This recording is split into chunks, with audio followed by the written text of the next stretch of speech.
नमस्कार, आपण पाहत आहे भांडा फोड न्यूज. एका दमात भ्रष्टाचारी कोमात.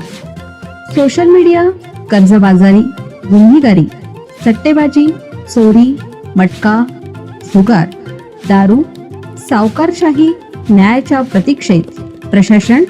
भांडाफोड न्यूज. एका दमात भ्रष्टाचारी कोमात. पैशाच्या वादावरून मित्रानेच केला मित्राचा खून.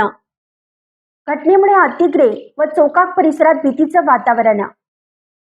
हातकणंगले तालुक्यातील विनोद उर्फ लालू सर्जेराव मुसळे वय वर्ष 30 याचा मोबाईल खरेदीच्या पैशावरून झालेल्या वादातून दगडाने ठेचून खून करण्यात आल्याची धक्कादायक घटना घडली.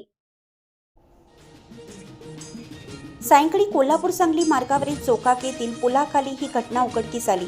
पोलिसांकडून मिळालेल्या माहितीनुसार विनोद मुसळे हा ठेकेदारी काम करत होता. सायंकाळी तो चोकाक येथील पुलाखालील मित्र तुषार रवींद्र लोहार वय वर्ष 35 राहणार चोकाक यांच्यासोबत खूप उशिरा मद्यपान करत बसला होता. यावेळी मोबाईल खरेदीच्या पैशांवरून दोघात वाद निर्माण झाला. हा वाद काही वेळातच तीव्र झाल्याने संतापाच्या भरात तुषार लोहार यांनी मुसळे याच्या डोक्यात दगड घालून मुसळे यांना गंभीर जखमी केलं.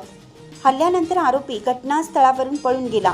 दरम्यान तेथे असलेल्या कामगारांनी तात्काळ हातकणंगले पोलिसांना माहिती दिली.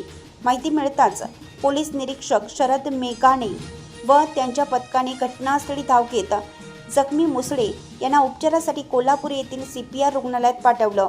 मात्र मोठ्या प्रमाणात रक्तस्राव झाल्याने उपचारापूर्वीच मुसळे यांचा मृत्यू झाला. घटनेची माहिती मिळताच अप्पर पोलीस अधीक्षक आप्पासाहेब जाधव व उपविभागीय पोलीस अधिकारी अमोल ठाकूर यांनी घटनास्थळी भेट देत तपासाला गती दिली.